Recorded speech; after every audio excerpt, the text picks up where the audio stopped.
اللهم صل على محمد وآل محمد. اعوذ باللہ من الشیطان اللعین الرجیم. بسم اللہ الرحمن الرحیم. رب اشرح لی صدری ویسر لی امری واحلل عقدۃ من لسانی یفقهوا قولی. ان اللہ وملائکتہ یصلون علی النبی یا ایھا الذین آمنوا صلوا علیہ وسلموا تسلیما.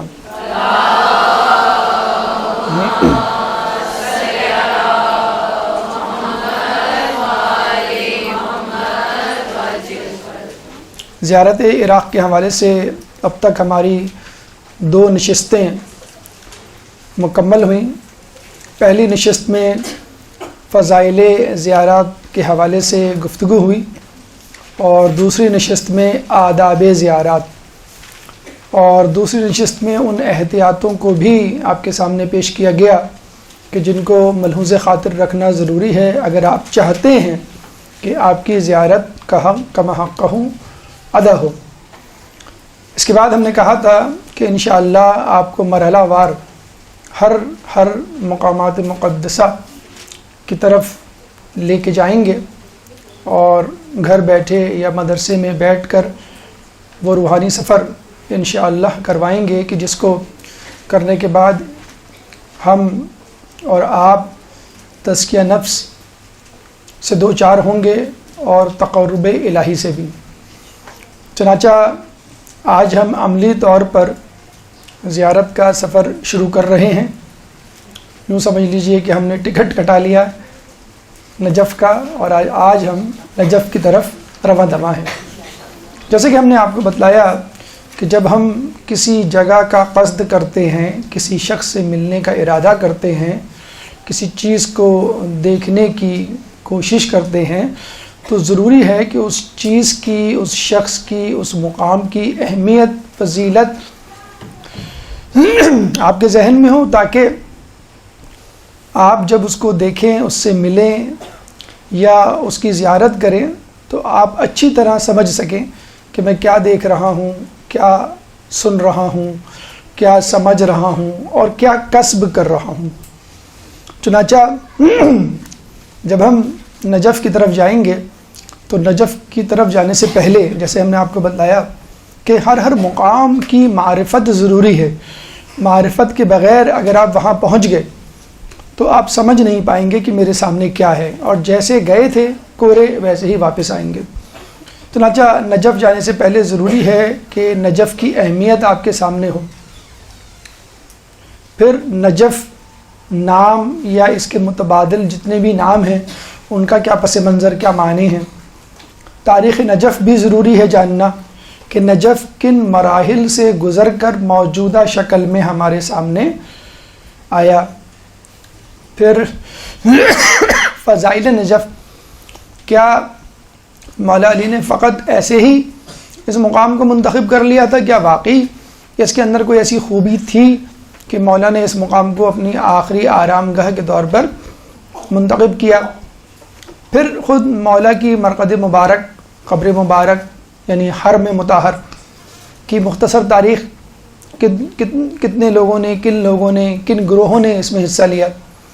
پھر مولا علی کی خود زیارت کیوں اہم ہے اور اس کا ثواب کیا ہے. انشاءاللہ یہ سب چیزیں جب آپ کے ذہن میں ہو جائیں گی تو مولا کی زیارت کرنا اور اس سے کسب کرنا کچھ مشکل نہیں ہوگا. ہمارا جو ہدف ہے، ہم نے پہلے بھی بتایا کہ زیارت کا ہدف فقط یہ نہیں ہے کہ ہم زری کو دیکھ کے آ جائیں یا جو ہے روضے کو چوم کے آ جائیں. ہمارا مقصد ہے کہ اس سے کچھ کسب کریں، اپنے گناہوں کو بخشوا کر آئیں اور پاک و پاکیزہ اور بالکل ایک نئی شخصیت کا روپ دھار کر اپنے گھر لوٹے.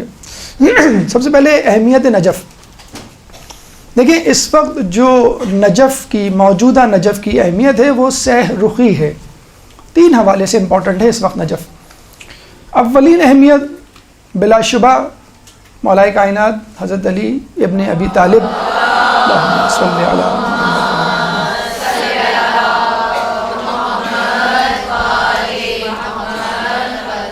کی آخری آرام گاہ کے طور پہ ہے. مولا علی کی قبر مبارک وہاں نہ ہوتی تو نجف نہ ہوتا. شاید ہم میں سے کئی لوگ نجف کو جانتے بھی نہ.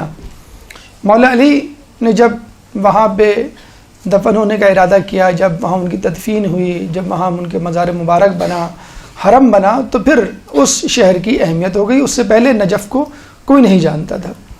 اسی طرح ہم دیکھتے ہیں کہ مدینے کو رسول اللہ کے آنے سے پہلے کوئی نہیں جانتا تھا، فقط یثرب تھا، مدینۃ النبی ہو گیا۔ کربلا کو مولا حسین کے آنے سے پہلے کوئی نہیں جانتا تھا، جب وہ آئے تو کربلا معلی ہو گیا۔ اس طرح نجف تھا فقط، اور جب مولا کی وہاں تدفین ہوئی، آخری آرام گاہ قرار پائی، تو وہ نجف اشرف بن گیا۔ تو سب سے پہلی، سب سے اہم وجہ نجف اشرف کے مشرف ہونے کی، اہم ہونے کی اور مشہور ہونے کی خود مولا علی کی آرام گاہ ہے۔ دوسری ایک اہم وجہ حوضہ علمیہ، جو کہ پہلی وجہ سے مربوط ہے۔ اگر مولا علی کی وہاں پہ آخری آرام گاہ نہ ہوتی تو شاید حوضہ علمیہ نجف بھی نہ ہوتا، لیکن خود حوضہ علمیہ ایک اہمیت اختیار کرتا جا رہا ہے اور اس نجف اشرف کو 4 چاند لگا رہا ہے۔ دیکھا جائے تو نجف اشرف کا حوضہ قم سے پہلے بنا، نمبر 1۔ نمبر 2، اس وقت قم کا موجودہ مدرسہ حوضہ علمیہ بذات خود نجف کا مرہون منت ہے، یعنی وہاں جتنے بھی مجتہدین مراجعین ہیں وہ نجف ہی سے ہو کر آئے ہیں۔ جب نجف کا حوضہ اجڑا تھا تو وہاں سے لوگوں نے ہجرت کی تھی اور قم گئے تھے، اور پھر قم سے پھر واپس بھی آ کے لوگوں نے اس کی خدمت کی۔ اس وقت بھی حوضہ علمیہ قم کے جتنے بھی مجتہدین مراجعین ڈائریکٹلی انڈائریکٹلی آیت اللہ خوئی کے شاگرد مانے جاتے ہیں، جو کہ حوضہ علمیہ نجف کے رہائشی تھے، اور یہاں پر وہ درس و تدریس اور درس خارج دیا کرتے تھے۔ اس وقت حوضہ علمیہ نجف یوں سمجھ لیجئے ایک اپنی دوسری زندگی پا رہا ہے، اجڑنے کے بعد دوبارہ اس کو زندگی ملی ہے، اور اب یوں سمجھ لیجئے وہ اپنے جوبن پہ آ رہا ہے اور اپنی پیک پہ جا رہا ہے۔ اس کے بعد جو اہم ترین وجہ ہے نجف اشرف کی اس وقت مشہور ہونے کی، وہ ہے عالمی سیاست کا مرکز۔ جو لوگ سیاست سے دلچسپی رکھتے ہیں وہ جانتے ہوں گے کہ آئے دن نجف اشرف سیاست کی خبروں کا مرکز و محور بنتا رہتا ہے۔ کیوں؟ کہ خود عراق مرکز خبر ہے، چنانچہ عراق میں موجود وہ شخصیات جو عراق کی سیاست معاشرت پہ اثر ڈالتی ہیں ان سے ملانا ضروری ہے۔ تو چاہے وہ UN کے بانکی مور ہوں، یا پھر UK یا USA کے پریزیڈنٹ یا منسٹرز ہوں، ہر کوئی اس کوشش میں رہتا ہے کہ کسی طرح آیت اللہ نظمہ علی سیستانی یا دیگر مراجعین سے روابط رکھے جائیں، تاکہ ان کے مزاج و طبیعت کو سمجھتے ہوئے عراق سے متعلق اپنی پالیسی کو ترتیب دیا جائے اور اس کے بعد عراق میں کوئی اقدام کیا جائے۔ اور الحمدللہ آیت اللہ سیستانی کی رہنمائی میں اور دیگر مراجعین کے ٹیم ورک کی وجہ سے بدستور روز بروز ماشاءاللہ کامیابیاں حاصل ہو رہی ہیں، دنیا تشیع کو تقویت مل رہی ہے، اور عراق کی بدولت پوری دنیا میں تشیع کو ایک عزت اور احترام کی نگاہ سے دیکھا جا رہا ہے۔ تو یہ سہ رخی اہمیت ہے، عراق کی سہ رخی اہمیت ہے نجف کی، کہ جس کی وجہ سے اس وقت نجف اشرف جو ہے پوری دنیا میں ایک مشہور و معروف شہر ہے۔ جیسے ہم نے بتایا کہ جب آپ کسی چیز، کسی شخص یا کسی جگہ کو دیکھتے ہیں، سنتے ہیں اس کے بارے میں، تو پہلی چیز جس سے آپ کا سامنا ہوتا ہے وہ اس کا نام ہے۔ اگر مطلب کسی شخص سے ملنا ہے تو اس کا نام آپ کے ذہن میں پہلے آئے گا، پھر باقی اس کے خصائص، اسی طرح جگہ، اسی طرح چیز۔ تو جب ہم نام کو سمجھ لیں تو بہت سارے مسائل مقدماتی طور پہ، بہت ساری تشریحات مقدماتی طور پہ حل ہو جاتی ہیں۔ یعنی نجف کیوں نجف کہلاتا ہے، یا اس کے جو دیگر نام ہیں ان کی وجوہات، پس منظر کیا ہے، اگر وہ جان جائیں تو انشاءاللہ نجف کے حوالے سے کافی معلومات آپ کو مل جائے، اور پھر نجف کے مزاج کو، نجف کی تاریخ کو، نجف کے موجودہ حالات کو سمجھنے میں آپ کو چندہ دشواری نہیں ہوگی۔ خود نجف کے علاوہ نجف کے 14 نام ہیں۔ نجف کے علاوہ خود نجف کے 14 سے زیادہ نام مرکوز مذکور و منقول ہیں کتابوں میں. آئیے دیکھتے ہیں ان ناموں کے بیک گراؤنڈ، پس منظر، معنی اور تشریحات کیا ہیں. خود پہلے نجف کو ہم لے لیتے ہیں. نجف ایک کمپاؤنڈ ورڈ ہے، مرکب لفظ ہے جو کہ بنا ہے نی اور جف سے. نی اس دریا کا نام تھا کہ جو نجف میں کبھی بہا کرتا تھا، لیکن بعد میں وہ خشک ہو گیا. جب وہ خشک ہو گیا تو لوگ اکثر اس طرح اس کو یاد کیا کرتے تھے کہ نی جو جف ہو گیا، دریائے نی جو خشک ہو گیا، تو نی جف نام پکارا جانے لگا اس دریا کا، اور آہستہ آہستہ وہ نجف بن گیا. نجف ایک اور حوالے سے کہا جاتا ہے منجوف سے نکلا ہے. منجوف کا متبادل لفظ اردو میں ٹیلا ہے. ٹیلا یا سنڈیون کہ جو تھوڑا سا سطح مرتفع پہ واقع ہوتا ہے، بلندی پہ واقع ہوتا ہے، اور ظاہر سی بات ہے جو چیز سطح زمین سے اوپر ہو وہاں پانی نہیں پہنچ سکتا.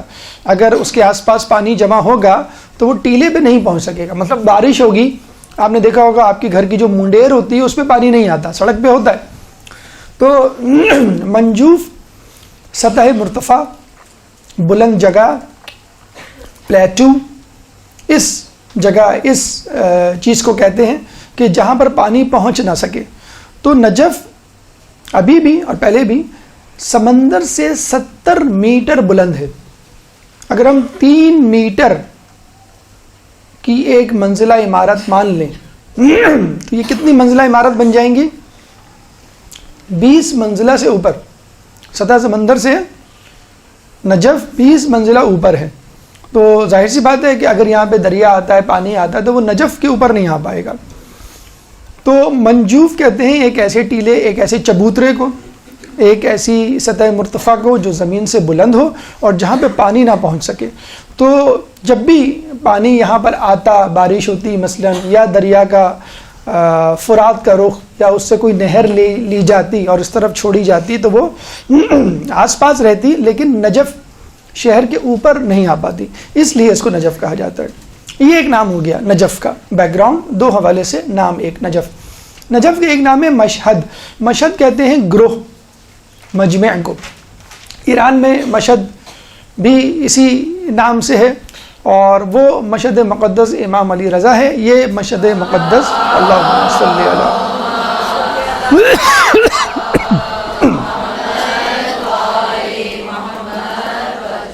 حالانکہ یہاں پہ تو اس کا نام مشہد نہیں ہونا چاہیے، کیونکہ ایک زمانے میں نجف جو ہے بالکل ویران اور بنجر زمین تھی. مولا کی قبر کے انکشاف سے پہلے کوئی اس جگہ کو نہیں جانتا تھا. لیکن اب دیکھیں 60 ملین 60 لاکھ یعنی 6 ملین سے زیادہ اس کی جو ہے وہ آبادی تجاوز کر چکی ہے. کوئی یقین نہیں کر سکتا ہوگا اس زمانے میں جب اس کا نام و نشان نہیں تھا، ایک بنجر زمین تھی اور مولا کی قبر کا انکشاف وہاں پہ نہیں ہوا تھا، یا اس سے پہلے کہ ایک زمانہ ایسا آئے گا جہاں جب اس شہر کی آبادی اتنی ہو جائے گی. پورا ایک صوبہ ہے عراق کا بھی ہے، لیکن اس زمانے سے اس کا نام جو ہے وہ مشہد جو ہے وہ چلا آ رہا ہے. غری یا غرا اس کا ایک نام ہے، اور عربی میں غری یا غرا کو ہم کہتے ہیں حساس یا نیک آدمی، جو بہت جلدی مائنڈ کر جاتا ہو، سینسٹیو ہو، گناہ کے معاملے میں بہت زیادہ احتیاط برتتا ہو. ایسے شخص کو جو ہے وہ غری کہا جاتا ہے. اسی طرح اسی سے ایک لفظ نکلا ہے غروی. غروی دبلا پتلا یا دبلی پتلی چیز یا تنگ جگہ. اصل میں نجف جو ہے وہ ریکٹینگولر شیپ، مستطیل شیپ کی جگہ ہے، اور وہ ایلانگیٹڈ ہے، کوئی پھیلی ہوئی جگہ نہیں ہے جیسے آپ کا موبائل ہوتا ہے، یوں سمجھ لیجئے اس طرح کی ریکٹینگولر شیپ کی جگہ ہے، اور وہ سطح زمین سے اٹھی ہوئی ہے. تو وہ ایک تنگ راہداری کوریڈور سمجھ لیں، اس لیے اس کو غروی کہا جاتا ہے. اچھا، اس کے نام جودی ہے کیونکہ یہاں پہ کوہ جودی تھا. کون سا کوہ جودی؟ وہ پہاڑ جس پر نوح علیہ السلام کے بیٹے کنعان نے چڑھ کر اپنے زعم میں کہا تھا قالا سآوی الی جبلی یعصمونی من الماء، کہ میں نے پہاڑ پہ پناہ لے لی ہے جو مجھے اس پانی یعنی طوفان سے بچا لے گا. سورہ رعد آیت نمبر 43. اللہ تعالیٰ نے جب اس کی یہ بات سنی، نوح علیہ السلام اپنے بیٹے کو پکار رہے تھے تو اس نے یہ جواب دیا. قرآن نے اس کا جواب اپنی کتاب میں لکھا ہے خدا نے. تو اللہ تعالیٰ نے کوہ جودی سے کہا کہ میرا ایک نافرمان بندہ مجھ سے فرار ہو گیا ہے اور تیرے پاس پناہ لینا چاہتا ہے، تو کیا تو اسے پناہ دے گا؟ یہ سن کر کوہ جودی پہ لرزاں طاری ہو گیا اور وہ کانپنے لگا اور شرم سے ہیبت سے پاش پاش ہو گیا. جودی یعنی اپنے علاقے نجف سے لے کر شام تک زمین میں دھس گیا اور اس کے بعد وہ نہیں ابھر سکا اور ریزہ ریزہ ہو گیا. اب وہاں پر یعنی نجف سے لے کر شام تک کے علاقے میں کوئی پہاڑ نہیں، کیونکہ پہلے پہاڑ تھا جو خدا کے اس کلام سے، اس سزا دینے والے انداز سے کہ کیا تم ایسا کرو گے، تو وہ فوراً جو ہے خوف سے پھٹ گیا. اس لیے اس جگہ کو جو ہے وہ جودی بھی کہا جاتا ہے. اچھا، یہ ہمارے لیے بھی ایک درس عبرت ہے کہ کیا جب ہم گناہ کرتے ہیں تو کیا کوئی ایسی آواز ہمارے دل سے اٹھتی ہے، اور اگر دل سے اٹھتی ہے یا ہمارا ضمیر جو ہے ہمیں کچوکے لگاتا ہے اور ہمیں جگاتا ہے، تو کیا ہم اس خوف سے کانپنے اور لرزہ بندام ہو جاتے ہیں؟ جبکہ ایک پہاڑ جو ہے وہ اللہ تعالیٰ کی اس بات سے، عاطف غیبی سے جو ہے وہ لرزہ بندام ہو گیا. طور، کوہ طور بھی اسی جگہ پر ہے. حرم سے آپ تھوڑا سا آگے جائیں گے، واکنگ ڈسٹینس پہ اس کا تذکرہ آگے آئے گا کہ یہ وہ پہاڑ ہے کہ جہاں پہ موسیٰ علیہ السلام نے اللہ تعالیٰ سے کلام کیا، اور یہیں پہ موسیٰ علیہ السلام کو اللہ تعالیٰ نے کلیم اللہ کا لقب دیا. اس کا ایک نام ظہور بھی ہے جو ظہر سے نکلا ہے. ظہور کا مطلب ہوتا ہے پشت. ظہر ہوتا ہے اور ایک باطن ہوتا ہے، ایک ظاہری اور ایک باطنی پہلو ہوتا ہے. اصل میں نجف کوفے سے ہٹ کر آگے کی طرف پشت کوفہ پہ واقع ہے. پہلے زمانے میں نجف الگ سے ایک جگہ یا شہر یا علاقہ نہیں مانا جاتا تھا، یہ کوفے کا حصہ مانا جاتا تھا. زیادہ سے زیادہ اس کو پشت کوفہ کہہ دیا جاتا تھا. جب بھی اس کا نام آتا تو لوگ کہتے پشت کوفہ، یعنی کوفہ کے پچھواڑا، کوفے کے پیچھے. اور روایتوں میں بھی کئی جگہوں پہ پشت کوفہ کا نام آیا ہے. تو پشت کوفہ کی وجہ سے اس کا نام ایک ظہور بھی ہے، اور یہ ظہر سے نکلا ہے. اور یہ بیسیکلی اگر آپ دیکھ، جیسے بھی اپنے نام نے بتایا، یہ شیپ یاد رکھیں، اس کی ریکٹینگولر شیپ ہے اور ابھری بھی ہے. تو ریکٹینگولر شیپ ابھری بھی ہو تو لگتا ہے کہ کسی کی پیٹھ ہے یا کسی کا کم نکلا ہوا پیچھے سے. تو کوفہ ایک سر سمجھ لیجیے آپ، اور اس کے بعد اس کا ظہر، اس کا ظاہری یا پیٹھ والا حصہ، اس لیے اس کو ظہور بھی کہتے ہیں. ربوہ، تنگ جگہ کو کہتے ہیں. ہمارے یہاں جو سانس کی بیماری ہوتی ہے جسے دمہ کہتے ہیں انگلش میں، جس کو ایزما کہتے ہیں، اس میں سانس کی نالی ٹریکیا اور برونکائی تنگ ہو جاتے ہیں، اس سے سیٹی جیسی آواز بھی نکلتی ہے. اس کو عربی میں کہتے ہیں ربو، انگلش میں کہتے ہیں ایزما، اردو میں کہتے ہیں دمہ. تو اسی حوالے سے اس کا نام ربوہ ہے، کیونکہ یہ جگہ تنگ ہے اور ایلونگیٹڈ ہے، تھوڑی سی طولانی ہے، ٹیوب شکل کی آپ جسے کہتے ہیں، اس وجہ سے اس کا نام ربوہ ہے. ایک ویسے ربوہ لاہور کے قریب بھی ہے جو قادیانیوں کا مرکز ہے. بہرحال یہاں پہ ربوہ کہنے کی جگہ تنگ ہونا اور ایلونگیٹڈ، طویل ہونا. ایک اس کا نام ہے بانقیہ. یہ بڑا انٹرسٹنگ اور پس منظر ایک کہانی لیا ہوا واقعہ اپنے اندر لیے ہوئے نام ہے. بیسیکلی ہوا کیا تھا کہ ابراہیم علیہ السلام جب اپنے زمانے میں اس نجف اشرف سے گزرے. اچھا، اس زمانے میں نجف اشرف میں زلزلے بہت آیا کرتے تھے. جب اچھا اس نہج کے نہیں تھے جس نہج کے بہت زیادہ شدت کے ریکٹر اسکیل جسے کہتے ہیں 8 ہوتا ہے یا 7 ہوتا ہے، لیکن بہرحال آتے تھے. زلزلہ کسی بھی نوعیت کا ہو، کسی بھی شدت کا ہو، آدمی گھبرا جاتا ہے. ابھی کراچی میں بھی گلشن کے علاقے میں زلزلے آئے تھے، جھٹکے محسوس ہوئے تھے، تو بہت جھٹکے آتے تھے. تو ایک رات زلزلہ نہیں آیا. لوگ بڑے حیران اور خوش ہوئے کہ آج زلزلہ نہیں آیا. تو وہ بھاگے بھاگے گھروں سے نکلے، دیکھیں تو کیا وجہ ہے. پتہ چلا کہ ایک بزرگ اپنے غلاموں کے ساتھ سکونت اختیار کیے ہوئے شہر میں. ان کو شک ہوا کہ شاید ان کی وجہ سے، شاید ان کی وجہ سے نہیں. ان کے پاس گئے اور کہنے لگے حضرت ابراہیم علیہ السلام کو کہ آج رات ایک اور مہمانداری کا، ایک رات اور ہمیں شرف بخشے، آج رات آپ یہاں رہے. مطلب کنفرم کرنا چاہ رہے تھے وہ کہ ان کی وجہ سے یا کسی اور وجہ سے. ابراہیم علیہ السلام اپنے غلاموں کے ساتھ دوبارہ دوسری رات وہیں ٹھہرے، دوسرے دن بھی زلزلہ نہیں آیا، وہ سمجھ گئے اس بابرکت ہستی کی وجہ سے نجف میں زلزلہ نہیں آیا۔ چنانچہ وہ گئے ابراہیم علیہ السلام کے پاس اور کہنے لگے کہ اگر آپ چاہیں تو یہاں پر مستقل سکونت اختیار کر سکتے ہیں۔ ابراہیم علیہ السلام نے کہا میرے لیے تو ممکن نہیں، مجھے تو آگے جانا ہے، فلسطین جا رہے تھے غالباً وہ۔ تو انہوں نے کہا کہ بہت اصرار کیا، تو ابراہیم علیہ السلام کے ذہن میں ایک آئیڈیا آیا۔ انہوں نے کہا دیکھو میں یہ زمین خرید لیتا ہوں، جب یہ زمین میری ملکیت ہو جائے گی تو میں رہوں یا نہ رہوں، ملکیت ہونے کے سبب انشاءاللہ زلزلہ نہیں آئے گا۔ انہوں نے کہا ملکیت کی اور خرید و فروخت کی کیا بات، ہم آپ کو ویسے ہی ہبہ کر دیتے، تحفے میں دے دیتے۔ انہوں نے کہا نہیں میں خریدوں گا۔ دیکھیں یہ بڑے لوگوں کا بڑا پن ہے، انبیاء کا، معصومین کا، کہ ان کو معلوم ہوتا ہے کہ یہاں ہمارا مقتل بنے گا، ہمارے سر کٹیں گے، پھر بھی وہ جگہ خریدتے تھے اور پھر جو وہ ہبہ کیا کرتے تھے۔ تو ابراہیم علیہ السلام نے وہ جگہ خریدی، اور کتنی پیسوں کی، اس زمانے میں پیسوں وغیرہ کا حساب نہیں تھا، تو 7 بھیڑیں اور 4 گدھے۔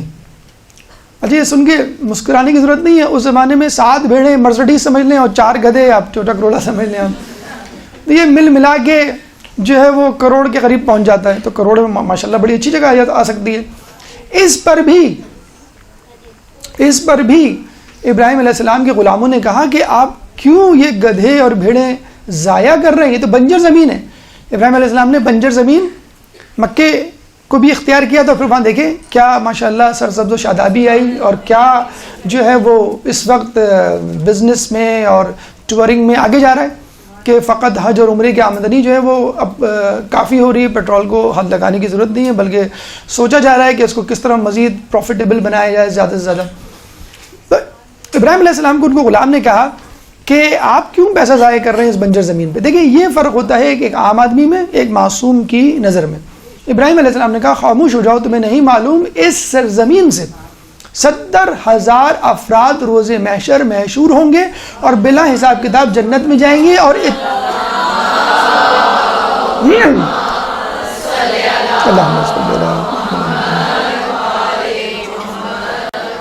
درود تو آپ کو اب پڑھنا چاہیے، اور 70,000 افراد بلا حساب کتاب جنت میں جائیں گے، اور اتنے ہی ہر ایک اتنے ہی افراد کو اپنے ساتھ جنت میں لے کے جائے گا۔ اللہم صلی علی محمد۔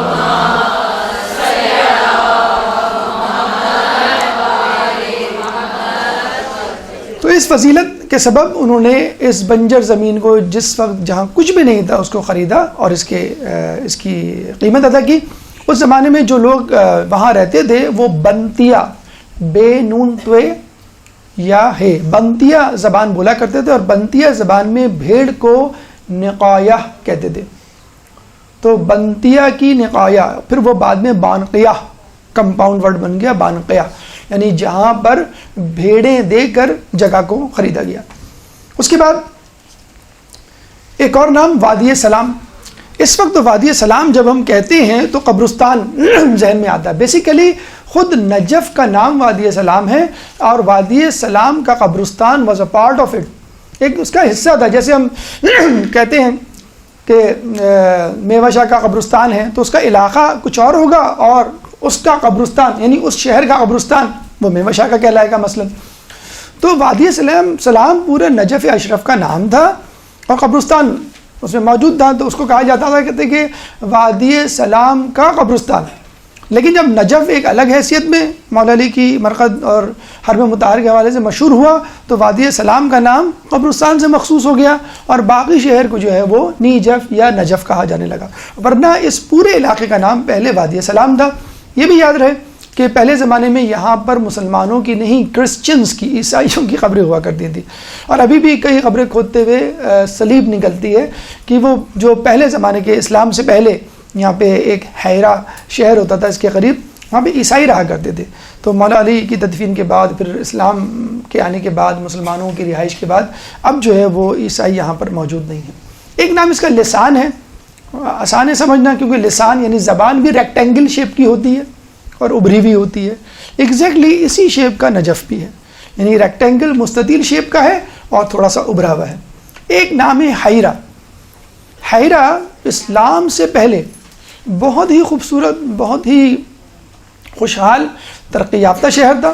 جیسے آپ سمجھ لیں ایک زمانے میں بغداد ہوا کرتا تھا، یہ آج کل ہم جو بڑے بڑے شہر ہیں، پیرس ہے، لندن ہے، نیو یارک ہے، بامبے ہے یا دبئی ہے، ان شہروں ان جگہوں کو ہم لے لیں تو اتنا خوبصورت شہر تھا کہ جو بھی جاتا تھا وہ حیران ہوئے بغیر نہیں رہ سکتا تھا.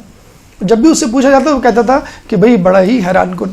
اچھا عجیب بات یہ ہے کہ نجف کی اس زمانے میں کوئی قدر و قیمت نہیں تھی. اگر کوئی پوچھتا بھی تھا نجف کہاں ہے تو وہ کہتے تھے یہ وہ علاقہ ہے جو حیرہ کے رستے میں پڑتا ہے. جیسے ہم کہتے ہیں نا کہ پنڈی کی اہمیت اسلام آباد کی وجہ سے ہے، ورنہ پنڈی میں کوئی خاص ایسی چیزیں نہیں ہیں، جگہ ہی نہیں ہے. تو نجف کی نعوذ باللہ اس وقت حیثیت یہ تھی کہ اس لیے لوگوں کی زبان پہ آتا تھا کیونکہ حیرہ کے ساتھ ہوا کرتا تھا.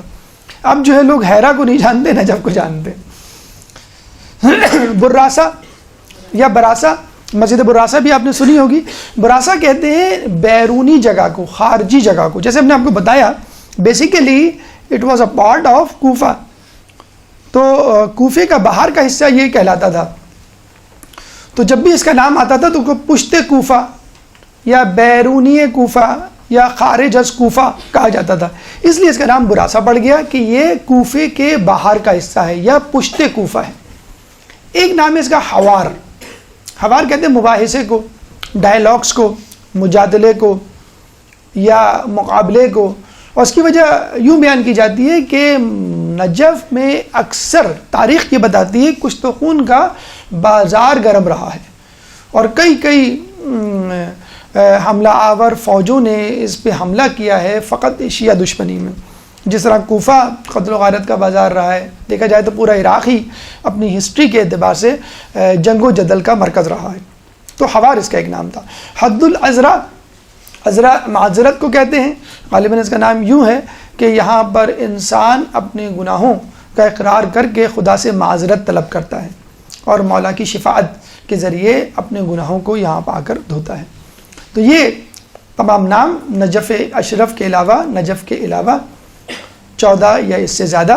اس سے آپ کو کافی بہتر طور پہ ایک اجمالی خاکہ ذہن میں آ گیا ہوگا کہ نجف کی اپنے طور پہ کیا اہمیت ہے. فضیلت سے ہٹ کر فقط تاریخ نجف ہم دیکھ لیتے ہیں کہ نجف قرون اولا یا قبل از تاریخ سے لے کر اب تک کن کن ادوار سے گزرا. لیکن نجف کی تاریخ سے پہلے ضروری ہے اس ملک کی تاریخ کو سمجھا جائے کہ جہاں پر نجف موجود ہے، کیونکہ جو اس ملک کی تاریخ ہوگی وہی نجف کی تاریخ ہوگی، یا کم از کم نجف کی تاریخ میں اس ملک کی تاریخ کا کچھ سایہ جو ہے وہ جھلکے گا. تو عراق کا جو پرانا نام ہے جہاں پہ یہ نجف موجود ہے، عراق کے 18 صوبے ہیں، Najaf is one of them. 18 صوبے میں 18 پروونسز میں ایک صوبہ ہے. آپ کا کربلا ایک صوبہ ہے، بغداد ایک صوبہ ہے، اسی طرح نجف بھی ایک صوبہ ہے. تو عراق کا جو پرانا نام ہے میسوپوٹیمیا. اگر اپنی ہسٹری کی بکس میں آپ پڑھیں، میزو کا مطلب ہوتا ہے بٹوین، مڈل. آپ نے بیالوجی میں پڑھا ہوگا اسکن کی جو لیئرز ہوتی ہیں، ایکٹوڈرم، میزوڈرم، اینڈوڈرم. ایکٹوڈرم اوپر والی لیئر، میزوڈرم بیچ والی، اور اینڈوڈرم ان سائڈ انر لیئر. تو میزوڈرم بٹوین. اس کا پوٹیمیا کا مطلب ہوتا ہے نہر. 2 نہر پوٹیمیا، ورنہ پوٹیم. ملک بین النہرین، یہ وہ جگہ جو 2 نہروں 2 دریاؤں کے درمیان ہو. کلفٹن میں بھی 2 دریا ہے. تو یہ 2 دریا تھے، دجلہ اور فرات. دجلہ کو انگلش میں ہم کہتے ہیں ٹگریس اور فرات کو ہم کہتے ہیں یوفریٹ. یہ دونوں دریا خلیج فارس سے نکلتے پورے عراق میں بہتے ہوئے چلے جاتے. ایک جو ہے وہ ترکی چلا جاتا ہے، ایک جو ہے وہ سیریا چلا جاتا ہے. لیکن اس پورے سیلان میں، اس پورے بہاؤ میں، اس پورے فلو میں پورے عراق کو سرسبز کرتے ہوئے جاتے. اور یہی وجہ ہے کہ عراق میں تہذیب کی ہمیشہ سے فراوانی رہی ہے. اچھا، اکثر لوگ پوچھتے ہیں کہ انبیاء عرب ممالک میں کیوں آئے، انبیاء ایشیا کی طرف کیوں آئے، انبیاء وہاں کیوں نہیں آئے. تو یہ بات ذہن میں رکھیں کہ جو کینیڈا، امریکہ ہیں، یہ 1 صدی 2 صدی پہلے تھے ہی نہیں. امریکہ 2 صدیوں پہلے نہیں تھا. 50 صدی پہلے تو یہ مشہور ہوا ہے. کینیڈا اب کہیں جا کے آباد ہوا ہے، اس کو ہم پاکستانیوں نے آباد کیا ہے دیکھا جائے تو. تو یہ علاقے ایسے تھے ہی نہیں. ایکسٹریمز ویدر، ایکسٹریم ٹیمپریچر کے علاقے ہیں یہ، وہ رہنے والے علاقے نہیں ہیں. اب ان کو آپشن دیا جائے پاکستان میں وہ کمفرٹس پیدا کر دی جائیں، فوراً بھاگ کے یہاں پہ آ جائیں گے. جو کراچی کا جو ٹیمپریچر ہے وہ تو دنیا میں آئیڈیل ترین ٹیمپریچرز میں شمار ہوتا ہے کہ نہ سردیوں میں زیادہ سردی نہ گرمیوں میں زیادہ گرمی. تو یہ بات ہمیشہ یاد رکھیں، اگر آپ ہسٹری کا وہ مطالعہ کریں تو جتنی بھی تہذیبیں ہیں، سویلائزیشنز ہیں، وہ دریاؤں کے کنارے پھلی پھولی یا سمندر کے کنارے. اور اس وقت بھی دنیا میں آپ پراپرٹی ایجنٹس کے پاس چلے جائیں، دنیا میں جو شہر سمندر یا دریا کے کنارے ہیں اس کی ویلیو زیادہ ہے. جیسے کراچی میں بھی سی ویو، اسی طرح بامبے، اسی طرح جدہ، یہ جتنے بھی شہر جو بارڈرز پہ ہیں سمندر کی یا دریاؤں کی، اسپیشلی دریاؤں کے ساحلوں پر واقع ہونے والے علاقوں کی قیمت اور زیادہ ہوتی ہے. کیوں؟ کہ سمندر کا پانی پینے کے قابل نہیں ہوتا، دریا کا پانی پینے کے قابل ہوتا ہے. آپ نے مچھلی والے سے بھی یہ سنا ہوگا کہ دریا کی مچھلی ہے، میٹھے پانی کی مچھلی ہے، یہ زیادہ ٹیسٹی ہوتی ہے، یقیناً وہ زیادہ ٹیسٹی ہوتی ہے. تو دریا کے قریب رہنے والی تہذیبیں زیادہ پھلتی پھولتی ہیں بنسبت پہاڑی اور صحرائی علاقوں میں. یہ بھی میں ایک عجیب بات بتلا دوں کہ آیوڈین ہوتا ہے سمندر میں اور پانی میں، جس کی وجہ سے میٹابولزم زیادہ بہتر ہوتا ہے، تھائرائڈ گلینڈ زیادہ ڈیولپ ہوتا ہے. سو صحرائی علاقوں میں رہنے والے، پہاڑی علاقوں میں رہنے والے اتنے آئی کیو لیول کے مالک نہیں ہوتے جتنا دریا سمندر کے قریب رہنے والے لوگ آئی کیو کے مالک ہوتے ہیں. بہرحال تو ان دو دریاؤں کی وجہ سے یہ تہذیب پھلی پوری. تو اس میں نعوذ باللہ یہ کوئی فالٹ نہیں ہے، اللہ کا قصور نہیں کہ اللہ نے نبی یہاں کیوں بھیجے. بھائی جہاں آبادی ہوگی اللہ وہیں پہ تو نبی بھیجے گا. جہاں زیادہ آبادی ہوگی وہیں تو مسجد بنے گی، وہیں پہ اسکول کھلیں گے، وہیں پہ پارک بنیں گے، تمام چیزیں وہیں پہ ہوں گی جہاں آبادی ہوں گی. جہاں چند لوگ ہوں گے وہاں اس کی باری بعد میں آئے گی جب یہ کمپلیٹ ہو جائے گا. تو اس لیے عراق جو ہے وہ اس زمانے سے تہذیب کا مرکز تھا. میں آپ کو بتاؤں، آپ نے ہسٹری کی بک میں پڑھا ہوگا بابل کی تہذیبیں، ابراہیم علیہ السلام کے زمانے کی بات ہے یہ، اور اس سے بھی پہلے بیبیلونین سٹیز آپ نے پڑھے ہوں گے. اس کے بعد الیگزینڈر دا گریٹ، سکندر اعظم یہاں پر آیا، یونان رہتا یونان میں تھا لیکن یہاں پر آیا. اچھا یہ بھی ابھی آپ ہسٹری میں ابھی آپ کو تھوڑا سا بتائیں گے، آپ کو پتہ چلے گا کہ عراق کو استعمال غیروں نے کیا ہے، ان عراقیوں نے خود نے ابھی تک صحیح سے استعمال نہیں کیا عراق کو. تو بابل کی تہذیبیں یہاں پہ تھی. اس کے بعد الیگزینڈر دا گریٹ آیا، پھر فارس کے لوگ آئے، ایرانی رہتے ایران میں تھے، آئے عراق میں. اچھا یہاں پہ پانی تھا، میٹھا پانی تھا. اچھا دوسری بات ہے کہ اچھا تیل ابھی نکلا ہے لیکن پہلے لوگوں کو نہیں معلوم تھا فی الحال وہ پانی پہ اور اس کی زراعت پہ اور اس کی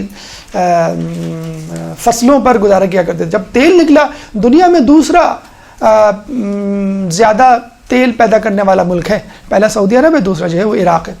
تو عراق کے لوگوں سے پوچھا جائے نا کہ یہ مسئلہ کیا ہے عراق میں، تو کہتے ہیں مسئلہ ہم نہیں ہے، مسئلہ تیل ہے. جب تیل ختم ہو جائے گا تو لوگ آنا بند ہو جائیں گے. لیکن ہم کہتے ہیں کہ لوگ پھر بھی آئیں گے کیونکہ شیعان علی ہر اس جگہ پہ جاتے ہیں جہاں پہ ہمارے امام معصوم موجود ہوتے ہیں.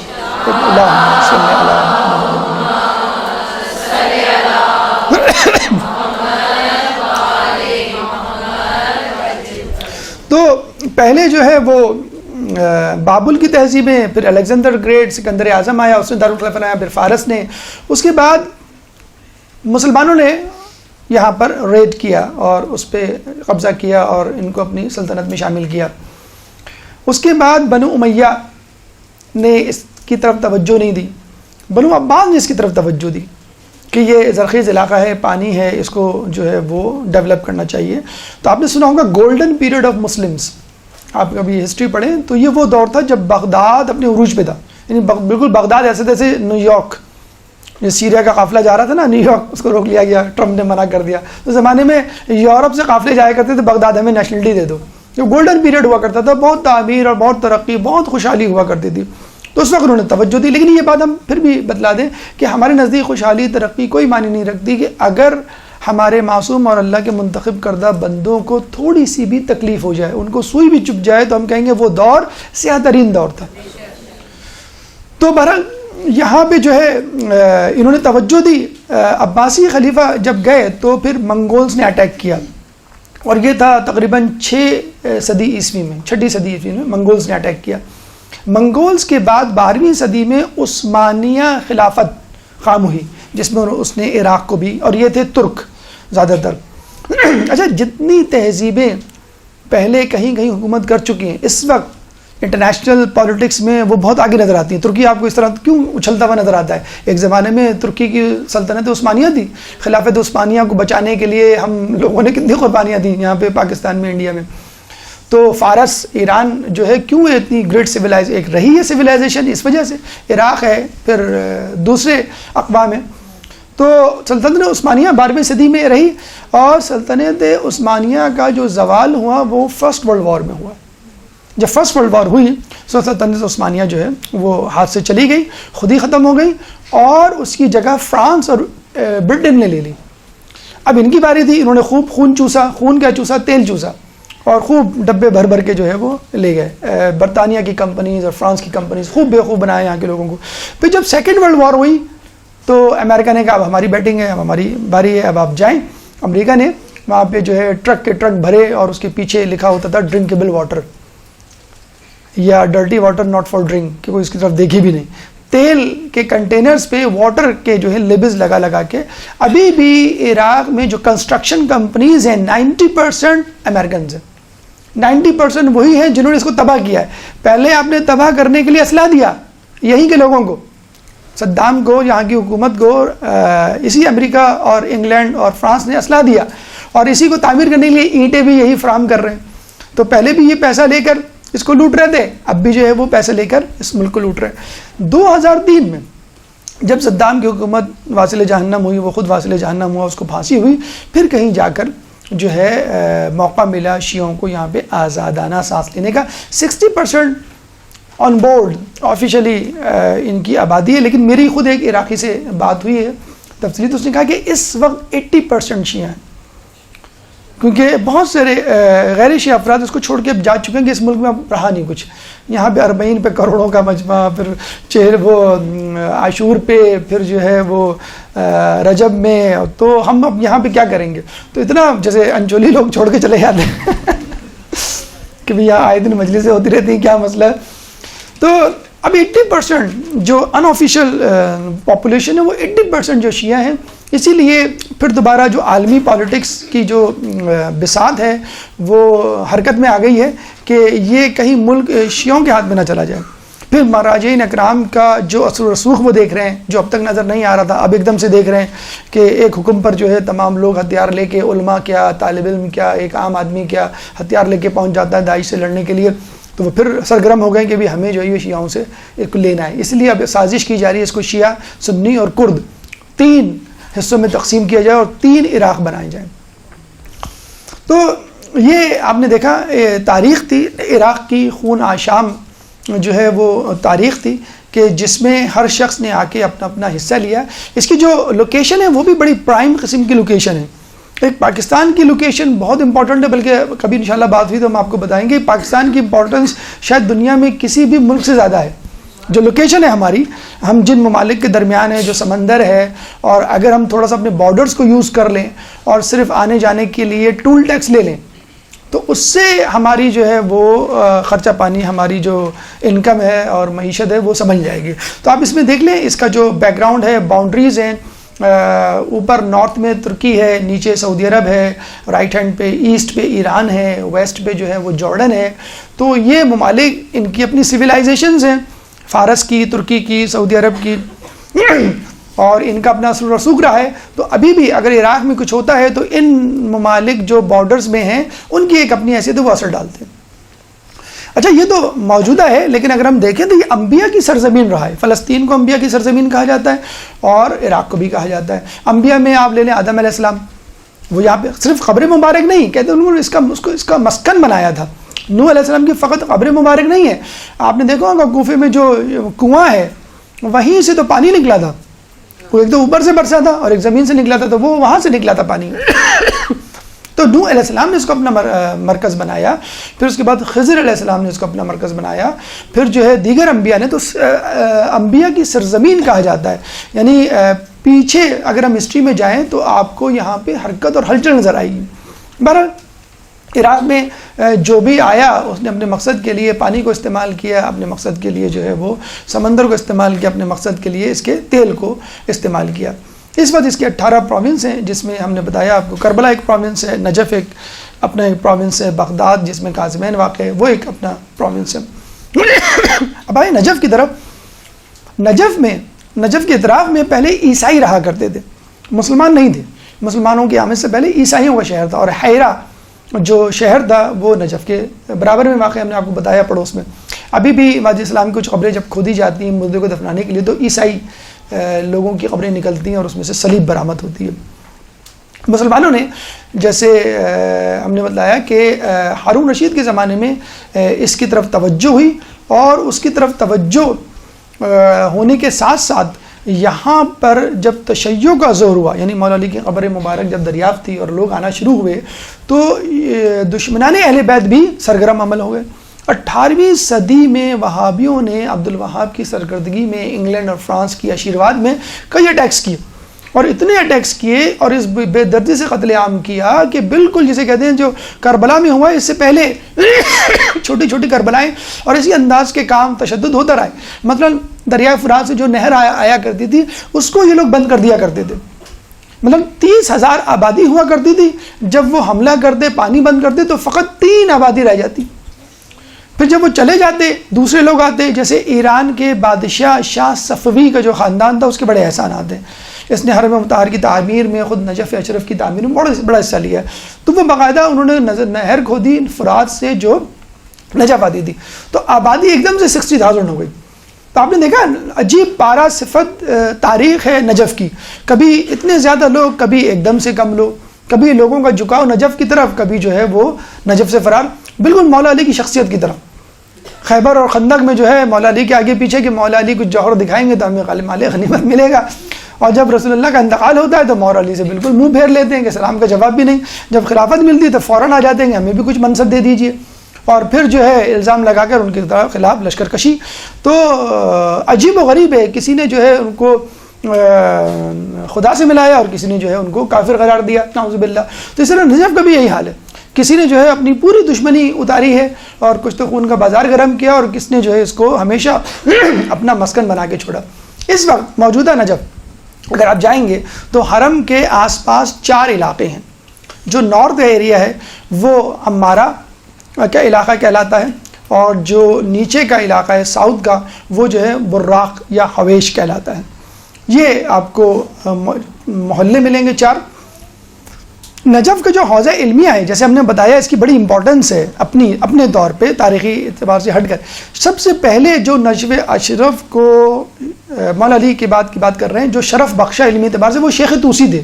شیخ طوسی نے 5ویں صدی میں نجف کا رخ کیا. کیوں؟ سلجوقیوں نے حملہ کر دیا تھا قازمین بغداد پہ. 80,000 کتابیں ان کو اپنے استاد سید مرتضیٰ علم الہدیٰ سے ملی تھی, 80,000 کتابیں جلا دی. اب آپ اندازہ لگا سکتے ہیں کہ ہماری کتابیں اور ہمارے اثاثے کس طرح برباد ہوئے. ان کی کرسی ممبر جلا دیا گیا شیخ طوسی کا جو قازمین میں تھا, ان کے گھر کو جلا دیا گیا. چنانچہ وہ قازمین سے نجف آئے. اور آپ کو معلوم ہے ہمارے یہاں جو رول ہوتا ہے وہ یہ کہ جہاں مجتہد ہوگا وہاں شہر آباد ہوگا, جہاں جو ہے وہ عالم جائے گا وہاں اس کے پیچھے پیچھے پورا شہر چلے. شیخ طوسی کے پیچھے پورا قازمین اٹھ کر آ گیا. شیخ طوسی اپنے زمانے کے وہ عالم دین تھے جن کے بارے میں کہا جاتا تھا ایک وقت میں ان کے درس میں فقط مجتہدین کی تعداد 300 ہوا کرتی تھی, جو مجتہد ہوا کرتے تھے. باقی تو اللہ وہ تو الگ بات ہے. تو شیخ طوسی کتنا بڑا نام ہے, آج بھی آپ کو کتابوں میں اگر شیخ نام مل جائے, ورنہ تو بہت سے شیخ مرزا انصاری گزرے ہیں, شیخ یعقوب کلینی گزرے ہیں, شیخ صدوق گزرے ہیں, لیکن جہاں بھی نام شیخ مل جائے اس کا مطلب ہے شیخ طوسی. تو بہرحال یہ آئے, انہوں نے یہاں پہ حوضہ علمیہ قائم کیا. اس کے بعد شیخ مقدس اردبیلی آئے, انہوں نے اس شہر میں 4 چاند لگائے اور لوگوں کی توجہ اس طرف ہوئی. اس کے بعد شیخ مرزا انصاری آئے, سید مہدی بحر العلوم آئے, کاشف الغطاء آئے. ان کی وجہ سے لوگوں کی توجہ اور لوگوں کی رہائش اور لوگوں کی جو احسانات ہیں اور جو لوگوں کی تعمیر و ترقی میں حصہ ہے وہ لوگوں کے سامنے آیا. اس کے بعد جب ایران کا حوضہ علمیہ قم قائم ہوا تو اس وقت آخوند خراسانی اور آیت اللہ نائینی, آخوند خراسانی شیخ مرزا انصاری کے شاگرد تھے. شیخ مرزا انصاری کی 2 کتابیں رسائل و مقاصد حوضہ علمیہ میں پڑھائی جاتی ہیں, اور تیسری کتاب اور مجموعی طور پہ حوضے کی آخری کتاب جس کے بعد آپ کو درس خارج میں جانا ہوتا ہے, وہ کتاب ان کے شاگرد آخوند خراسانی نے لکھی. تو آخوند خراسانی اور آیت اللہ نائینی نے یہاں آ کر حوضے کو سنبھالا اور یہاں کی جو ہے وہ بساط کو درست کیا اور مزید اس کو آرگنائز اور منظم کیا. تو ہم نے دیکھا کہ جب نجف کو ضرورت پڑی قم نے لبیک کہا, اور جب قم کو ضرورت پڑی تو نجف نے لبیک کہا. تو اس طرح یہ دونوں علمی گہوارے اور علمی مراکز جو ہے ہمیشہ پھلتے پھولتے رہے ہیں. مطلب اگر مومنین کو, علماء کرام کو, مجتہدین کو نجف میں موقع ملا, انہوں نے یہاں پہ اپنے جوہر دکھائے.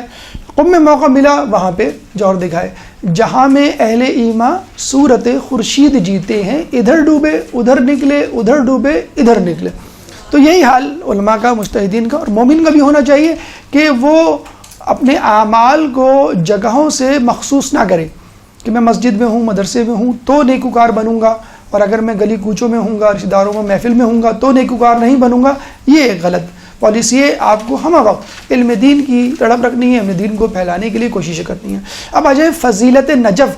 کیا نجف خود مولا علی کی تدفین سے پہلے کوئی اہمیت رکھتا تھا؟ کیونکہ ہمارے ائمہ, ہمارے معصومین اہل بیت جب بھی کوئی کام کرتے ہیں اس میں کوئی علت ہوتی ہے. کیا مولا علی نے فقط ایسے ہی اس کو منتخب کر لیا تھا, یا واقعی اس میں کوئی خوبی تھی جو مولا کو نظر آئی اور پھر وہاں پہ گئے؟ کیونکہ مولا اکثر کہا کرتے تھے, اے نجف تو تیرا ظاہر کتنا خوبصورت ہے, تیرا باطن کتنا دل آویز, اور کاش میری قبر تیرے ہاں بنے. خود مولا کہا کرتے تھے. اس میں کیا خوبی تھی کہ جس کی وجہ سے مولا علی نے شہر نجف کو اپنی آخری آرام گاہ کے طور پہ منتخب کیا؟ ایک درود پڑھ دیں محمد والے محمد.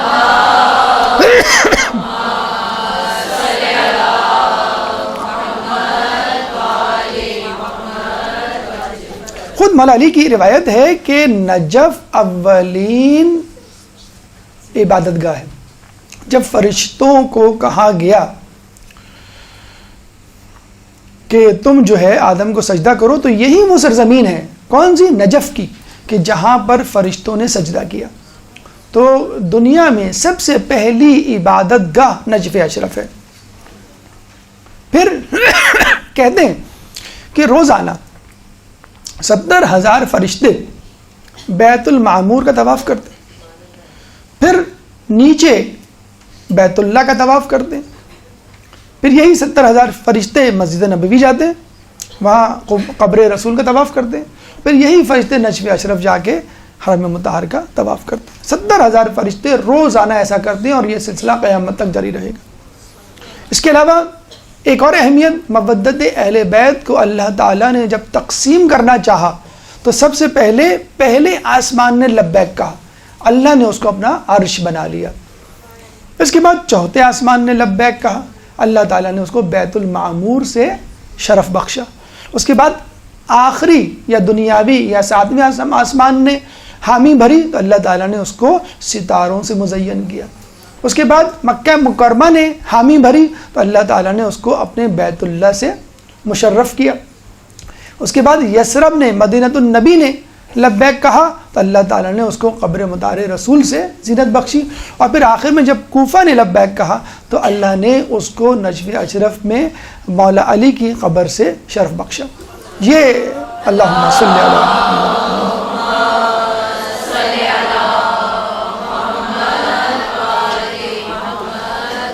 قل لا اسألکم علیہ اجرا الا المودۃ فی القربى. اس آیت کو سمجھنا, اس پہ عمل کرنا اگر انسان شروع کر دے تو انشاءاللہ جب بے جان چیزوں کو, جگہوں کو شرف مل سکتا ہے, تو ہم جیسے عاقل اشرف المخلوقات جیسی مخلوق کو اللہ تعالیٰ شرف کیوں نہیں بخش سکتا.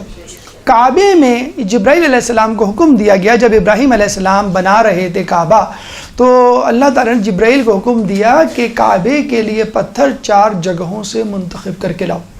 کوہ صفا جو وہیں واقع ہے, کوہ مروہ وہ بھی وہیں واقع ہے, اس کے بعد کوہ طور جو کہ نجف میں ہے, اور خود نجف اشرف کے پتھر. ان 4 جگہوں سے اللہ تعالیٰ نے خانہ کعبہ کے لیے پتھروں کو منتخب کیا اور پھر اپنا جو ہے بیت اللہ بنایا. ایک اہمیت نجف کی اس لیے ہے کہ ملکیت ابراہیم علیہ السلام کی جگہ جاگیر. خود مولا علی نے اپنے زمانے میں 40,000 درہم دے کر اس کو خریدا اور کچھ گواہ بنائے. تو لوگوں نے کہا, جو گواہ بنے تھے کہ مولا آپ اس بنجر زمین کے لیے 40,000 درہم کیوں خرچ کر رہے ہیں؟ تو آپ نے کہا تمہیں نہیں معلوم کہ قیامت کے دن 70,000 افراد محشور ہوں گے جو بلا حساب جنت میں جائیں گے، میں چاہتا ہوں وہ افراد میری ملکیت میں سے ہوں. تو یہ ابراہیم کی بھی ملکیت ہے اور علی کی بھی ملکیت ہے. اللہ تعالیٰ نے موسیٰ علیہ السلام کو کلیم اللہ اسی سرزمین پہ بنایا، عیسیٰ مقدس کو مقدس اسی سرزمین پہ بنایا، ابراہیم کو خلیل اللہ اسی سرزمین پر بنایا، اور رسول اللہ کو اپنا حبیب اسی سرزمین پر قرار دیا.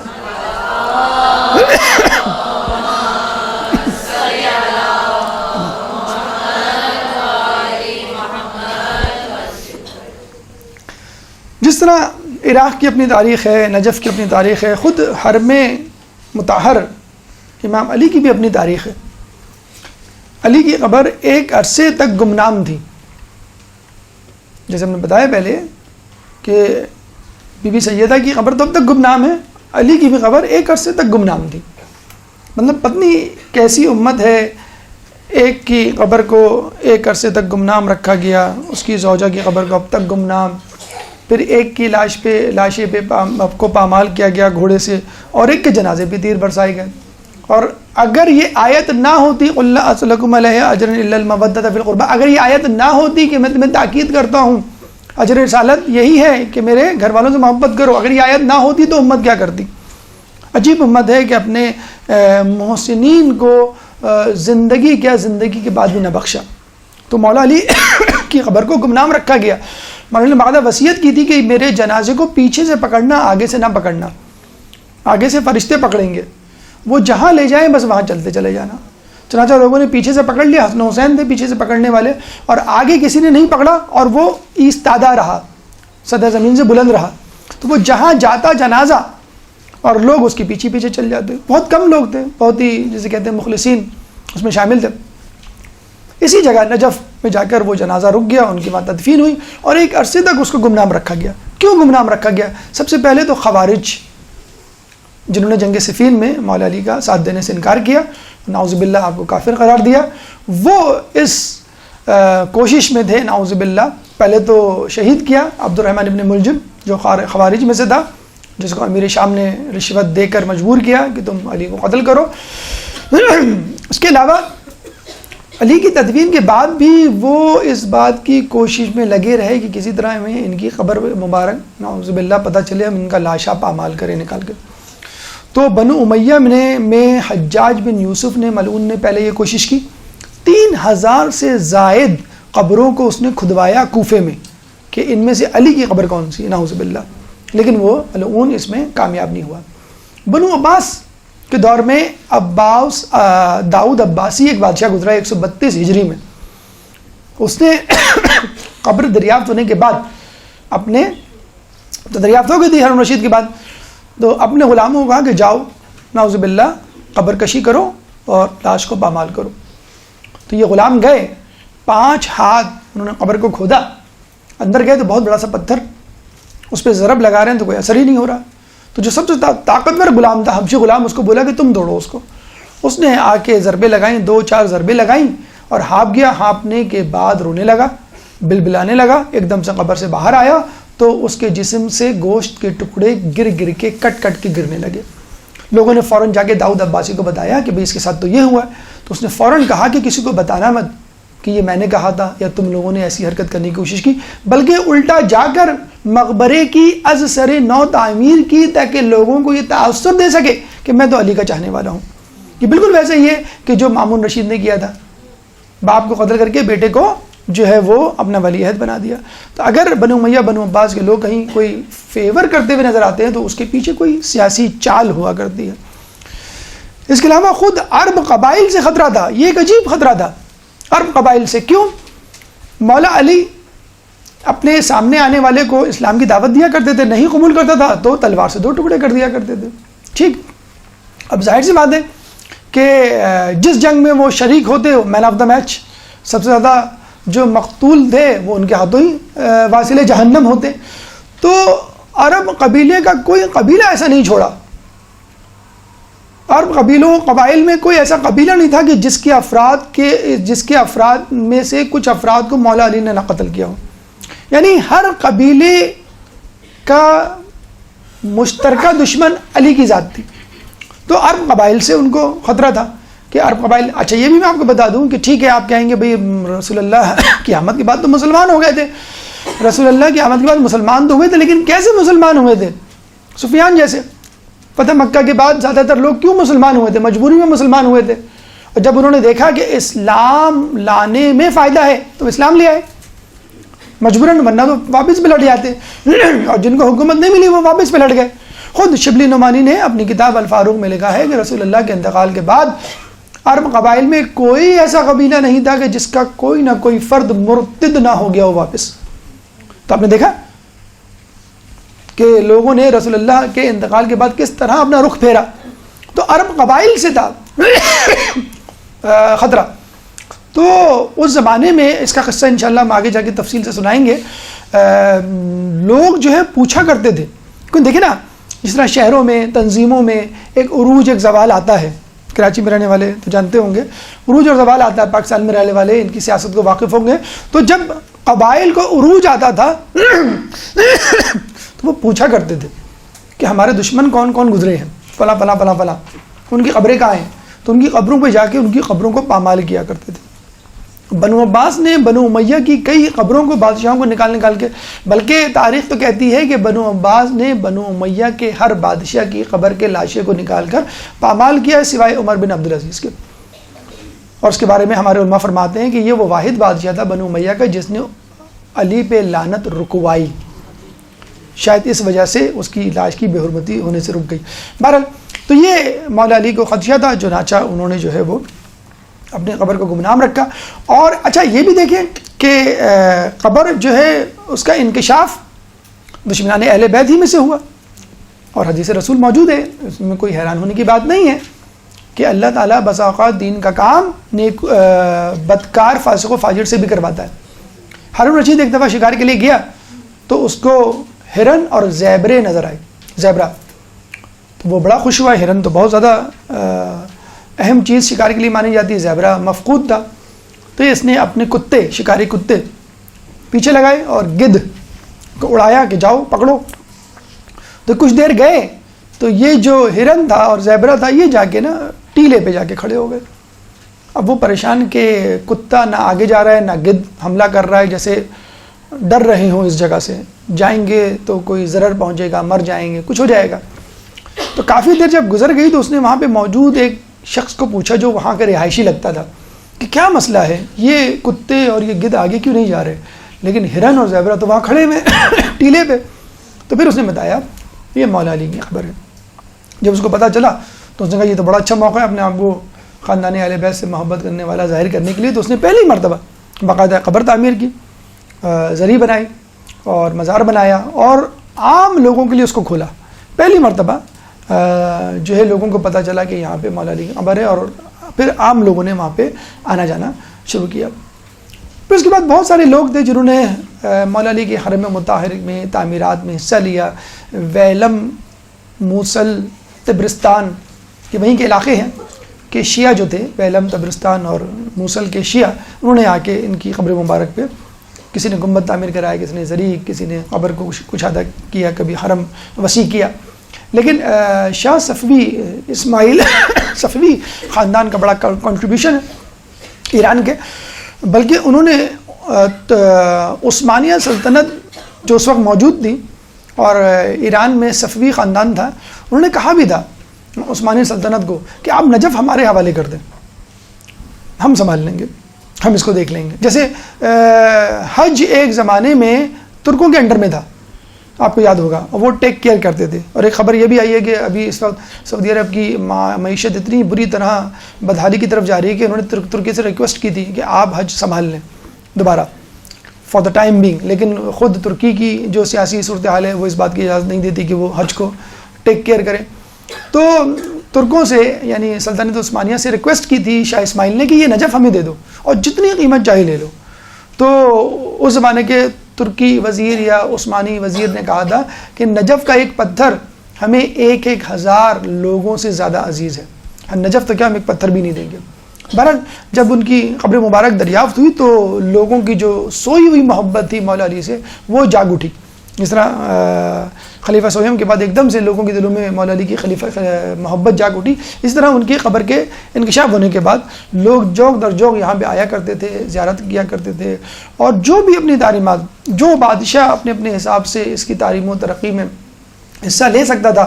شاہ صفوی اس وجہ سے بھی بہتر ہیں کہ عبد الوہاب نے اپنے ٹولے کی سرکردگی میں کئی حملے کیے 18ویں صدی میں, اور اتنا قتل و غارت کیا کہ صرف کربلا میں 12 ہزار افراد کو موت کے گھاٹ اتار دیا. اور نہ صرف قتل و غارت بلکہ پانی تک روک لیا کرتے تھے. تو یہ شاہ صفوی نے باقاعدہ فرات سے ایک نہر کھدوائی جو کہ نجف آیا کرتی تھی. تو حرم مطہر کی تعمیر میں انہوں نے بہت حصہ لیا. اس وقت بھی اگر آپ جائیں تو وہاں پہ عراق کے بعد جو قوم آپ کو مینجمنٹ میں, انتظامیہ میں نظر آئے گی وہ ایرانی افراد ہیں. پھر جب شاہ صفوی سلطنت عثمانیہ کا دور ختم ہوا تو پھر صدام ملعون کا دور شروع ہوا, اور اس نے کوئی دقیقہ فروز گزاشت نہیں کیا وہاں کے جو زائرین تھے ان کو ڈرانے دھمکانے میں. ایک دور تو یہ تھا کہ اگر کوئی وہاں جاتا تھا تو وہ اپنے آپ کو اکیلا پاتا تھا. بعض راتوں میں, بعض ایام میں ایسا بھی ہوا ہے خوف کی راتوں میں کہ وہاں فقط ایک ہی زائر نظر آتا. ہمارے ایک دوست اس زمانے میں جب گئے تھے صدام کے زمانے میں تو بتا رہے تھے کہ حرم میں فقط میں کھڑا ہوا تھا اور کوئی بھی نہیں تھا. پاکستان سے گئے تھے, یہ جوش جذبے سے معمور تھے, فقط یہ کھڑے ہوئے تھے اور کوئی بھی نہیں تھا. تو ایسی حالت بھی ہوئی ہے کہ لوگ جاتے ہوئے ڈرتے تھے. منتظمین میں, گارڈز میں, اور جو افراد ہوتے تھے باقاعدہ ان کے ایجنٹس گھما کرتے تھے, جاسوس, کہ کون لوگ آ رہا ہے کون جا رہا ہے. یہ دیکھیں اس تصویر میں جو ہے یہ صدام آیت اللہ خوئی کو زبردستی گرفتار کر کے لے جا رہا ہے. تو پوری کوشش کی انہوں نے جو ہے وہاں کے مراجعین کو, مجتہدین کو ستانے کی, وہاں کے لوگوں کو کسی طرح کے یہاں کی زیارت کا زور کم ہو جائے. لیکن جب 2003 میں یہ واصل جہنم ہوا, اس کو پھانسی ہوئی, تو پھر مقامات مقدسہ کا پورا انتظام وزارت اوقاف سے نکل کر دیوان وقفی شیعی کے پاس آ گیا. پہلے حکومت کے کنٹرول میں تھا, اور حکومت میں اہل تشیع اہل تسنن دونوں ہوا کرتے تھے, وہ دونوں سنبھالتے تھے. لیکن اب یہ شرط رکھی گئی ہے کہ تمام عراق کے تمام مقامات مقدسہ میں فقط شیعہ افراد جو ہوں گے اور وہی انتظام سنبھالیں گے. تو دیوان وقفی شیعی کے بعد سے ایک دم سے انقلابی تبدیلی آئی ہیں. آپ جا کے دیکھیں وہاں کتنی سہولیات ہو گئی ہیں, اسپیشلی جو ابھی 2-4 سال کا وقت جو گزرا ہے, بالکل کچھ عرصے میں آپ دیکھیے گا مکہ مدینہ کو فیسلٹیز وائز بالکل بیٹ کر دے گا, پیچھے چھوڑ دے گا. تو اچھا یہ بھی خوشخبری ہے کہ ابھی جو زری لگی ہوئی تھی مولا کی قبر مبارک پر, اس کو ہندوستانی اور چینی کاریگروں نے تیار کیا تھا. تو یہ بھی ہمارے لیے ماشاءاللہ ایک اچھی بات ہے, ہمارے لیے ایک سعادت ہے. لیکن ابھی تقریباً یہ بات ہوگی 1 مہینے پہلے کی, اسی مہینے جنوری کے مہینے میں آپ نے بھی سنا ہوگا 70 سالہ پرانی زری کو ہٹا دیا گیا ہے اور نئی زری لگائی ہے جو اس سے بھی زیادہ بہت زیادہ خوبصورت ہے. ابھی جو زری لگی ہے وہ 70 سالہ پرانی زری کے مقابلے میں لگی ہے اور اسی مہینے لگی ہے. اب آئیے نجف کی اہمیت کو دیکھنے کے بعد خود امیر المومنین کی زیارت کے کیا فضائل روایات میں مرقوم ہیں. ایک درود پڑھ دیں محمد والے محمد. اللہم صلی علی محمد. مولا کی پیدل زیارت کربلا کے حوالے سے آپ نے سنا ہوگا. خود مولا کی پیدل زیارت اگر کوئی کرے, ہر قدم کے بدلے 1 حج 1 عمرے کا ثواب, اور اگر واپس بھی پیدل آئے تو ہر قدم کے بدلے 2 حج 2 عمرے کا ثواب. اب کہاں ہیں وہ لوگ جو کہتے ہیں ہوٹل کتنا قریب ہے؟ ہوٹل قریب ہونا چاہیے. آپ دیکھیں تو آپ کو کتنے حج مل رہے ہیں. آپ جو ہے ہوٹل قریب لے کے کیا کریں گے؟ دور ہوٹل ہے تو اچھا ہے, جب پیدل جائیں گے تو زیادہ ثواب ملے گا, اور قریب ہوگا تو کم ثواب ملے گا. تو مولا نے ہمارے لیے, ائمہ نے ہمارے لیے ہماری مشکل میں بھی ہر مشکل کا ایک جو ہے عظیم ثواب رکھا ہے. دیکھیں اللہ تعالیٰ اور معصومین ہمارا کیا کہتے ہیں پردہ کتنا رکھتے ہیں. ماہ رمضان میں کیا ہوتا ہے, آپ تھک جاتے ہیں سو جاتے ہیں, پھر تھک جاتے ہیں پھر سو جاتے ہیں. امی کیا کہتی ہیں کہ بھئی بیٹا کیا پورا روزہ تم جو ہے وہ سوتے میں گزارو گا. ہم کیا کہتے ہیں فوراً, آپ کو معلوم نہیں سونا عبادت سانس تسبیح. تو ہم جیسے نکموں کی اللہ نے لاج رکھ لی, رسول اللہ نے پردہ پوشی کر لی, ہم سوتے اور آرام کرتے ہیں اپنی کاہلی اس کی وجہ سے، لیکن بڑے فخر سے کہتے ہیں آپ کو معلوم نہیں اس کا کتنا بڑا اجر ہے۔ اب سنیے ان لوگوں کے بارے میں جو سستی کاہلی میں حرم نہیں جاتے اور ہوٹل سے چپکے بیٹھے ہیں، وائی فائی سے کھیلتے رہتے ہیں، یا اے سی روم میں بیٹھے رہتے ہیں، یا ڈائننگ ہال میں بیٹھے رہتے ہیں۔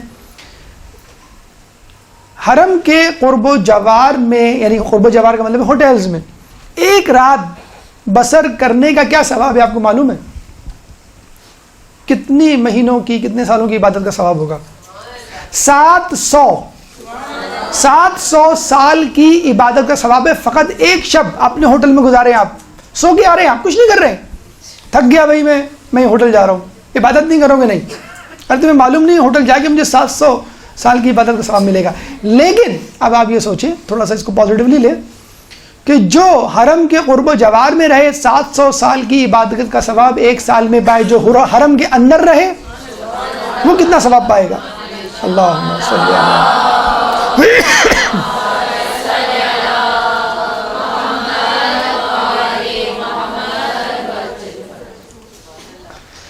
اور جب آدمی یہ دیکھتا ہے کہ فقط مولا علی نہیں، آدم اور آدم ثانی بھی اسی ذریعے میں موجود ہیں۔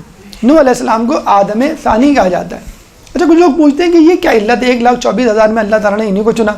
تو کچھ لوگ بیان کرتے ہیں کہ آدم اول اور نوح علیہ السلام آدم ثانی، اور آدم یعنی مٹی سے بنا ہوا یا مٹی سے تخلیق کی ہوئی چیز، تو یہ دونوں مٹی سے بنے ہوئے تھے، اور علی ابو تراب۔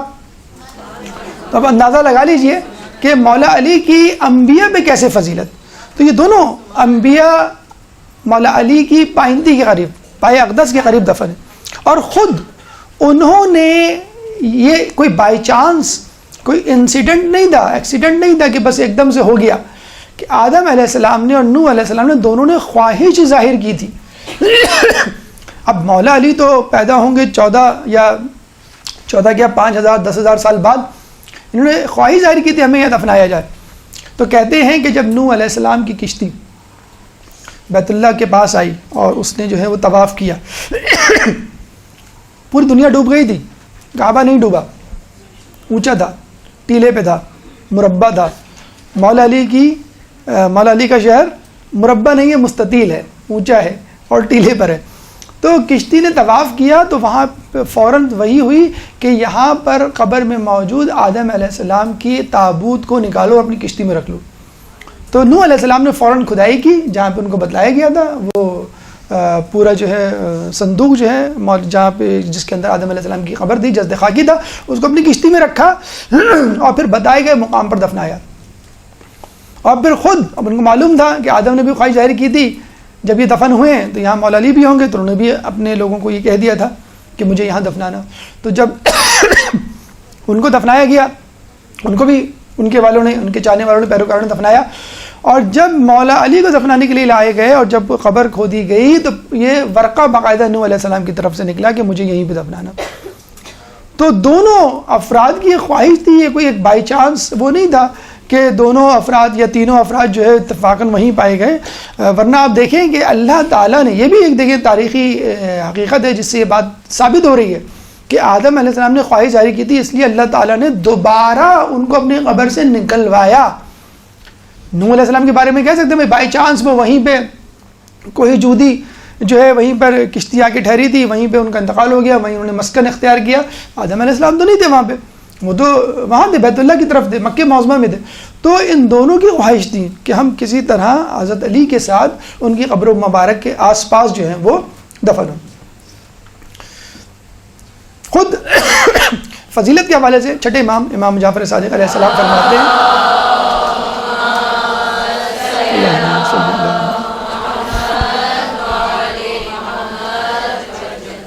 کہ تم لوگوں کو میں پشت کوفہ کی طرف جانے کے لیے سفارش کرتا ہوں کہ وہاں پہ ایک قبر ہے کہ اگر کوئی شخص اپنی کسی بھی بیماری کے ساتھ جائے گا تو شفا یاب ہو کر واپس پلٹے گا۔ خصوصی طور پہ 27 لیلۃ الاحیاء جسے کہتے ہیں، 27 رجب، جس کا ذکر خود ابن بطوطہ نے بھی اپنی کتاب میں کیا ہے۔ تو مولا امام فرماتے ہیں کہ جو بھی جس بیماری کے ساتھ جائے گا اس قبر مبارک میں حاضری دے گا مولا کی، اور سچے دل سے دعا کرے گا معرفت کے ساتھ تو واپس بغیر کسی بیماری کے شفا کے ساتھ آئے گا. یہاں پہ بھی دیکھیں مولا نے جو امام نے لفظ استعمال کیا ہے وہ ہے پشت کوفہ. ابھی ہم نے کہا تھا نا ظہور یا ظہر اس کا ایک نام ہے. بہرحال جب بھی گفتگو طولانی نہ ہو اس لیے ہم نے وہ اذکار یہاں درج نہیں کیے، لیکن آپ کوشش کریں کہ تمام اذکار کو لفظ بہ لفظ پڑھیں، ترجمے کے ساتھ پڑھیں. اس کے لیے ہم نے اب بتلایا تھا کہ اگر آپ خشوع و خضوع پیدا کرنا چاہتے ہیں تو اس کا طریقہ یہ ہے کہ تمام اعمال کو حرف بحرف لفظ با ترجمہ پڑھیں. ورود کوفہ، ارائیول ایٹ کوفہ، جب پہنچے اس کی دعا. دخول کوفہ ورود نجف اس کی دعا، جب ارائیول ہو آپ کا نجف میں. دخول نجف اس کی دعا. اس کے بعد اذن دخول جب حرم میں داخل ہو رہے ہیں، پھر دعا در صحن حرم امیر المومنین. پھر اس کے بعد رواق در مرقد امام علی، یعنی جو کوریڈور ہے ان کا قبر سے پہلے، زری مبارک سے پہلے، وہ اس میں داخل ہونے کی دعا. پھر پائے اقدس کی طرف کی دعا. پھر پشت قبلہ ہو کر زری کے سامنے کھڑے ہونے کی دعا. پھر سرائے اقدس سراہنے کھڑے ہو کر دعا. اس کے بعد بہت ساری زیارتیں ہیں. زیارت امین اللہ خصوصی طور پہ تاکید کی جاتی ہے کہ اس کو پڑھیں. ایک نماز ہے، ویسے تو ہم 2 رکعت پڑھتے ہیں ہر معصوم کی، ہر امام کی زیارت کے بعد. مولا علی کے لیے 4 رکعتیں ہیں، 2 رکعت کر کے، اور ہر رکعت میں جو ہے وہ آپ کو 5 مرتبہ قل واللہ پڑھنا ہے. شاید اس کی وجہ یہی ہو کہ مولا علی کو سورہ توحید بہت پسند تھی. تو مولا علی کا چاہنے والا بھی اگر وہاں پہ ہو تو کوشش کرے ایکسٹرا، جس طرح کہا گیا اضافی رکعت پڑھنے کا، وہ اضافی رکعت پڑھے، اور سورہ توحید ہر رکعت میں 5 مرتبہ. اس کے بعد آدم علیہ السلام اور نوح علیہ السلام کی زیارت، جو کہ خود اپنی خواہش اور تمنا سے یہاں ہوئے، پڑھے. زیارت امین اللہ، اور جو زیارتیں پڑھ سکتا ہے، کیونکہ جب وہاں آپ کو اسٹے ملتا ہے وہ 5 دن کا تقریباً، یا 3 دن کا، 4 دن کا، تو روزانہ آ کے جتنی زیارات پڑھ سکتے ہیں وہ پڑھیں. اس کے بعد آثار حرم امیر المؤمنین. ہم حرم میں داخل ہو گئے، ہم نے زیارت پڑھ لی، آدم و نوح کی بھی زیارت سے فارغ ہو گئے، نماز زیارت سے بھی ہم سبق دوش ہو گئے. اب ہمیں ہوش آئے گا، اب جو ہے ہم آس پاس دیکھیں گے کہ مولا علی کے حرم کے آس پاس کیا کیا چیزیں ہیں. تو یہ انشاءاللہ تفصیل، یہ خود اپنا ایک درس ہے کہ آپ جب حرم میں داخل ہو گئے اور مولا کی زیارت پڑھ لی، اولین کام تو آپ کو یہی کرنا ہے. سب سے پہلے مولا کی زیارت، آدم علیہ السلام، نوح علیہ السلام کی زیارت. اس کے بعد آپ کو آگے پیچھے دائیں بائیں نظر دوڑانی ہے، کیا کیا چیزیں ہیں. 50 سے زیادہ علماء کی قبور ہے وہاں پہ، مدارس وہاں پہ موجود ہیں، اور بہت ہی جسے کہتے ہیں عبرت آمیز جگہیں موجود ہیں، جن کو دیکھ کے، جن کے تاریخی پس منظر میں جا کے آپ بہت کچھ سیکھ سکتے ہیں، بہت کچھ کسب کر سکتے ہیں انشاءاللہ. آثار حرم امیر المؤمنین، یعنی حرم امیر المؤمنین کے اندر کیا کیا چیزیں موجود ہیں، اس کا تذکرہ انشاءاللہ آئندہ درس میں ہوگا. اس کے بعد اطراف حرم مومنین کا تذکرہ ہوگا. اس کے بعد ڈسٹنٹ زیارات، جیسے کوفہ میں مسجد، خود کوفے کی مسجد ہے، مسجد سہلہ ہے، اور پھر دیگر اصحاب امیر المومنین انشاءاللہ. اللہ تعالیٰ سے دعا ہے کہ جو کچھ پڑھا سنا اس پہ عمل کرنے کی توفیق عطا فرما. ہم سب کو زیارت عراق نشو اشرف کرنے کی توفیق عطا فرما. ہماری زیارات کو قبول فرما. ہمیں اہل بیت کے نقش قدم پر چلنے کی توفیق عطا فرما. قیامت کے دن ہمیں ان کی شفاعت سے بہرہ مند فرما. امام کے ظہور میں تعجیل فرما. ہمیں ان کے انصار و اعوان میں شامل فرما. ربنا تقبل منا انک انت السمیع العلیم وتب علینا انک انت التواب الرحیم برحمتک یا ارحم الراحمین. يا مولا